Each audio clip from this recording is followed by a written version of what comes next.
State Penitentiary in Lincoln still on lockdown following a disturbance involving a group of inmates and staff members. It happened about 6:45 Tuesday evening. We're learning a group of inmates gathered and converged on staff.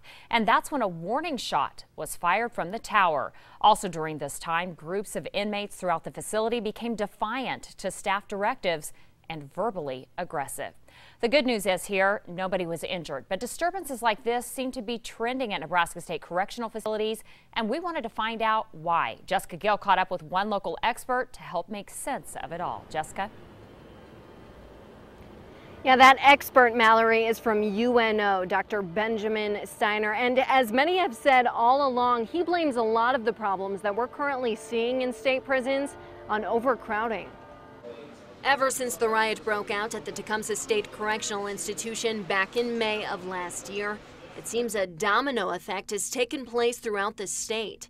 Now, while most state prisons are running at or over capacity, Nebraska seems to be running extremely over capacity at 150%. It's not surprising to me that you would have problems when you're running that high. According to Dr. Benjamin Steiner, Associate Professor of Criminology and Criminal Justice at the University of Nebraska-Omaha, overcrowding isn't just decreasing the amount of space that prisons have to work with, it's also decreasing opportunities for inmates, which increases the risk of violence. So let's say that you devoted a day room to a substance abuse class.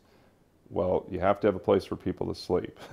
So as soon as the prison starts to go over capacity, they might fill that day room with bunks for seemingly low-risk inmates, but now you've taken away an activity that an inmate can be involved in and potentially be helped by.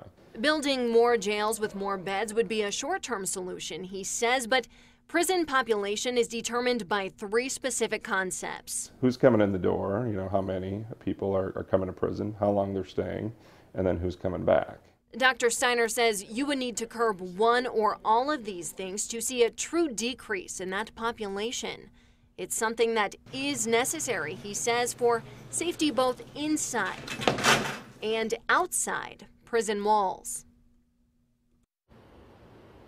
Now, Dr. Steiner also says that Nebraska's overcrowding problem has actually been an issue since the 1980s. Mallory? Jessica, what's the reason behind that? Why does Nebraska seem to be the worst off?